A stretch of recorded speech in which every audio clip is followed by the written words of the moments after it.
Hello दोस्तों, नमस्ते प्रणाम। हम किरण शर्मा, हम मंजू शर्मा अपना यूट्यूब चैनल पर सबके स्वागत करै छी। नमस्ते प्रणाम।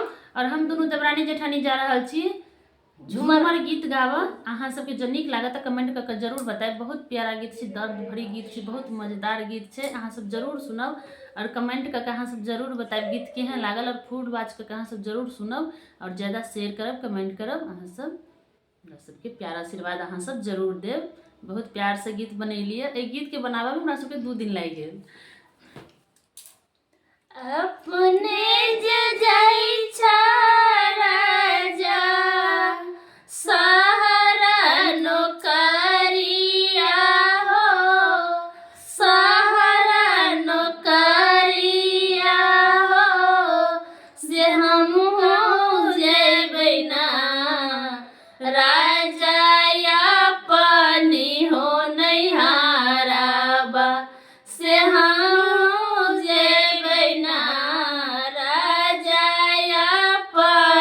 हो नैहारा बनी को न लागै राजा तोरा माई के बोलिया हो, तोरा माई के बोलिया हो, से जहरवा पीबै ना राजा जाए बाहो विदेशवा, हम नैहरवा जेबै ना राजा जाए बाहो विदेशवा, हम जहरवा पीबै ना अपने जजाई छा राजा सहारा नौकरिया हो, सहारा नौकरिया हो, से हम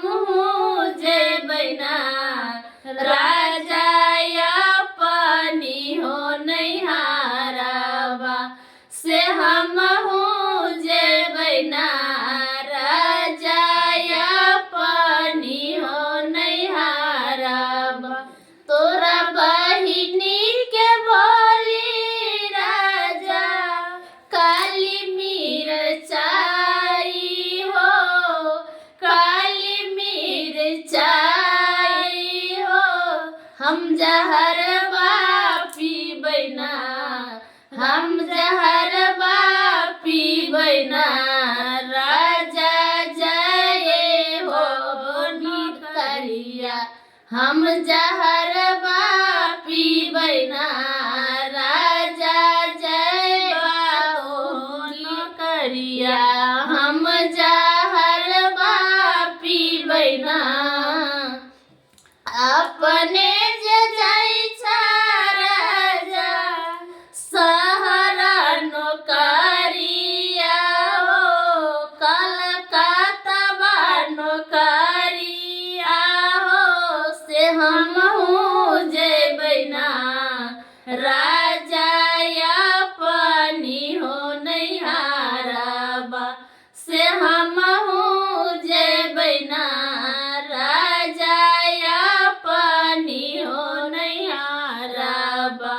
मन नाही भाबै राजा तोरा भाभी के बोलिया हो, तोरा भाभी के बोलिया हो, जहरवा पीबै ना, जहरवा पीबै ना राजा जाए बाहो नौकरिया, हम जहरवा पीबै ना राजा जाए बाहो नौकरिया, हम जहरवा पीबै ना अपने जजाई छा राजा दिल्ली नौकरिया हो, दिल्ली नौकरिया हो, हम नैहरवा जेबै ना राजा नैहरवा